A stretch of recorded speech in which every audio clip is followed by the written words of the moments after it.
Work ഭക്ഷണത്തിൽ നിർബന്ധമായിട്ടും പാവയ്ക്ക ഉൾപ്പെടുത്തണം. മാത്രമല്ല നമ്മുടെ ശരീരത്തിന് നൽകാൻ വൈറ്റമിൻ എ നൽകാൻ കഴിവുള്ള ഏറ്റവും മികച്ച ഒരു പച്ചക്കറിയാണ്.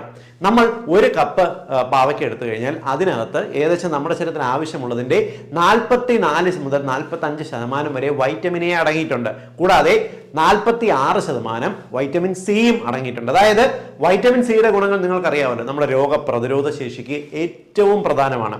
മാത്രമല്ല ഇവയ്ക്കകത്ത് ഫോലേറ്റ്സ് ധാരാളം അടങ്ങിയിട്ടുണ്ട്. നമുക്ക് രക്തം ഉണ്ടാകുന്നതിന് ഉന്മേഷത്തിനെല്ലാം ആവശ്യമാണ്. ഇതിനകത്ത് പ്രധാനമായിട്ട് 2 തരം ആന്റി ഓക്സിഡൻസ് അടങ്ങിയിട്ടുണ്ട്. ഒന്ന് സാപ്പോണിൻസും ടർപ്പിനോയിഡ്സും. ഈ സാപ്പോണിൻസും ടർപ്പിനോയിഡ്സുമാണ് പാവയ്ക്കയ്ക്ക് ഈ കയ്പ് രുചി നൽകുന്നത്. അതുകൊണ്ട് തന്നെ നിങ്ങൾ മനസ്സിലാക്കുക, ഈ പാവയ്ക്കയുടെ കയ്പ് രുചി എങ്ങനെയെങ്കിലും മാറ്റിയിട്ട് ആൾക്കാർ കഴിക്കാൻ നോക്കിക്കഴിഞ്ഞാൽ പാവയ്ക്കയുടെ ഏറ്റവും പ്രധാനപ്പെട്ട ഈ ആന്റി ഓക്സിഡൻസ് നമ്മുടെ ശരീരത്തിന് കിട്ടാതെ പോകും. പലരും വിനാഗിരിക്കകത്തൊക്കെ ഇട്ട് പാവയ്ക്ക കയ്പ് രുചി മാറ്റിയിട്ട് കഴിക്കാൻ ശ്രമിക്കാറുണ്ട്. ഇനി അങ്ങനെ ചെയ്യരുത്.